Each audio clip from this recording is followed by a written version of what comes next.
around 7 years ago, we were recognizing internally, we're a multidisciplinary engineering firm, and we were realizing there were some major inefficiencies in the AE industry as a whole, but particularly with our different disciplines digging into projects, everybody using different softwares and not having a common platform for them. So we started with this idea that we felt for ourselves, we could build a platform that effectively simplifies the way that all of these softwares work together. And through the development of that platform, we realized that it had a much bigger purpose for us. And the way that it was set up allowed for open source data sets to be plugged into this, which then took it from an internal tool to a tool that could actually have impact for some of the largest issues facing our industry today. And this kit is called BOM, Building Habitats and Object Modeling. It's an open source experiment that now has over 220 collaborators and is more than 7 years in development. One of the largest tasks that we've undertaken with that is related to, and actually I may be jumping ahead just a bit. I think to put that all in perspective, we developed this platform. We thought originally it was an internal platform, and then we recognized that with all these open source data sets, we could actually do computation and begin to predict outcomes for our projects that addressed global challenges of the day. And one of the first ones and most substantial that we've undertaken is a life cycle cost assessment tool, or sorry, not cost assessment, life cycle carbon assessment tool, which allows designers to understand the impact of the decisions they're making around decarbonizing the built environment. A lot of that is embedded in supply chain, deeper understanding of supply chains and the embodied carbon in those supply chains. And as I started learning about the Design for Freedom movement, all of the supply chain relationships and all of the understanding we'd built seemed to be overlapping in a really interesting way. And I started hypothesizing that we may be able to use the platform that we built to actually begin to track probability of embodied suffering within our buildings. And if that could become a tool that was available for the industry to inform better decision making, this would be a massive contribution. And so at its heart, what we're looking at with life cycle assessment, and I'm going to use this as a parallel because today now most people understand the way that this works, and we think there's a very similar methodology that we're planning to try to prove out. But in essence, we have our BIM modeling, which includes all the quantities of building materials.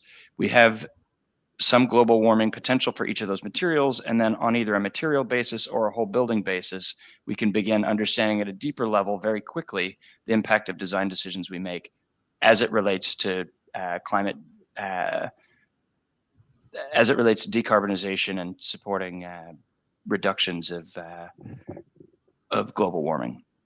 And so the question really is, if we look at this in its basic sense, that middle factor, which is a global warming potential for life cycle life cycle carbon assessment, what data sets would we put in there to basically take this tool from a carbon tool to an embodied suffering tool? And this was the question that I posed to Phil at Yale a while back, and immediately got some interest. And then internally in our teams, I talked to Kaylee, and we began embarking on this journey of trying to understand if there was something we could do here. That said, I will turn it over to Kaylee and allow her to jump in and describe our work since then. Thanks, Gabe. So as Gabe mentioned, you can't solve problems like this, like the sustainability challenges we're facing, like the healthy materials challenges we're facing, as one person, one team, one company. This requires industry collaboration. So Gabe was able to point us in the direction of Phil Bernstein, who we've collaborated with on many technology products, but never in the sense of working on a specific social problem.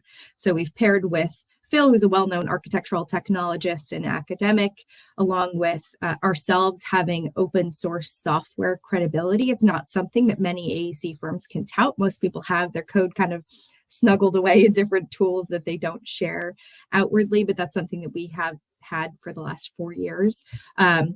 And then also pairing with folks like KieranTimberlake. We've done many building projects with them, but never collaborated in the sense of a software development project. They're very well known for having developed Tally software, which is one of the leading LCA softwares in the built environment, and that now has an open source form as well.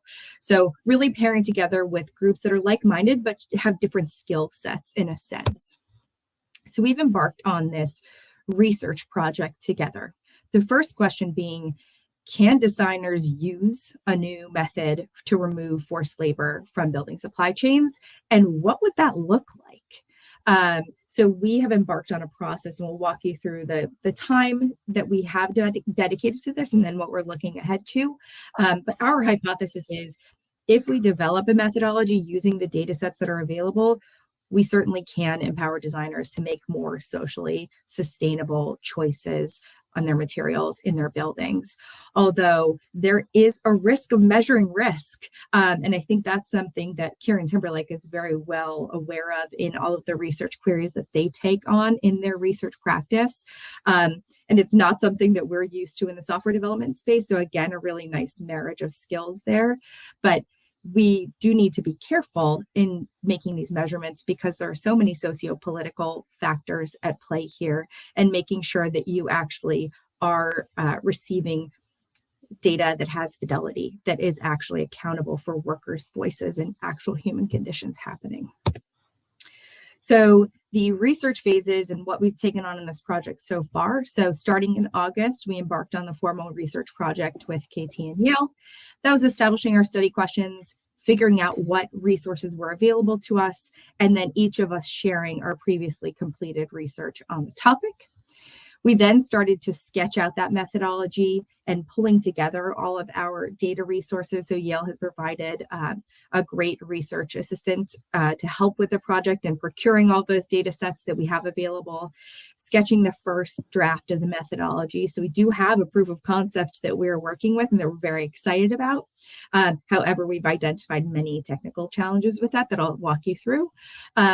We're now embarking on a peer review process. So getting people outside of AEC. We are architects and engineers as a group developing methodology, but we really do need people who specialize in law and policy, data science, human trafficking, people who have those expertise who can say, you are going to do more good than harm by producing a methodology like this. So that's the process that we are now embarking on. And we assume that after going through that peer review process, we'll need to revise that methodology to some extent based on feedback we get from our peers. And then we'll go through a process of seeking research funding. So as a part of the methodology we've developed so far, it's taken us months to get cleaned data sets that just measure a sliver of what we're looking at. We need research funding to help get the rest of the picture, because global supply chains, as been highlighted by Sharon in the previous presentation, are opaque. There's a lot of data we're missing. We know of the data sets we do need to procure, and those are still in the hundreds. So there's a lot of work still to be done in this space, but really just have faith that we're actively working on this and that there is something great that we think will come out of this. To highlight some of those data challenges, so looking at the timeliness of data sets. So the data sets that we have found that measure labor exploitation risk, some of them are years out of date, 6 years out of date to be exact in the case of one data set. And some of them have to actually be kind of amalgamated to country level data rather than specific industries, because there is a risk involved with pointing out data from specific workers if they do work in a more challenging ethical environment. There's also an issue of representation. So remote workers often never have their voice heard, or if their voice is heard, it's muted, let's say, in a way to make their industry or their particular company seem more ethical. So we really want to make sure that there's fidelity in the data sets that we're receiving and that they are actually representative of the true worker voice. Also, the completeness of the considerations or the functional units that you'd take into account. This is very different to carbon accounting. That is based on chemicals, right? The amount of CO2, the amount of HCFCs in the atmosphere. that has a certain psychological distance from something like the working conditions that someone goes through, the gender discrimination or child labor or their health and safety. Those are different types of concerns to measure, that every country has different interpretations of what good looks like, right? So it's a very different topic to quantify. And in the bottom right corner, you'll see a snippet of a product S-LCA, so Social Life Cycle Assessment Handbook, that just gives a few of those different indicators. So you can imagine measuring those as just, it's a very different exercise to what we've embarked on in environmental life cycle assessment. And then if we're looking at the technical challenges around life cycle stages. So Gabe showed that diagram that many of us are used to from the carbon space of going from A phase to D phase, which is, mining the raw materials through to deconstruction of your building. That's something we're familiar with. Now let's look through the ethical lens at that. In the A1 stage, that's the raw material extraction stage. So where were your projects, copper components mined from? How about the steel? Sharon also showed that diagram of all the different phases of steel, which this bottom diagram shows as well. There are so many layers to this that it's a much more complicated picture than you're looking at with carbon accounting again. Understanding where your materials come from. On the right side, you see that kind of Sankey diagram showing this is just one snippet of the research that we've done for aluminum. It has a likelihood of coming from the US, China, the UAE, Canada, Bahrain, India, and those are all in proportions of the data that we've researched so far, just for one supply chain. Now, it's a very difficult picture to stack up. It's also not something we're used to doing as designers. So thinking about your bill of materials is one great habit we're building in the LCA world, taking account of all of the things we've put into the building. But then looking at them through a raw material lens is a completely different picture than we're used to. So we have some habits to build in the AEC industry. Also looking at the construction on the site, so A4 emissions. That's something that's not manufacturer specific. It would be site specific for your project. Are there vulnerable workers, right? We can look at the picture of Qatar's stadia that were just recently constructed and the number of vulnerable migrant workers who were, unfortunately lost their lives on the site of that project. There are lots of considerations for us to take into account with a methodology like this.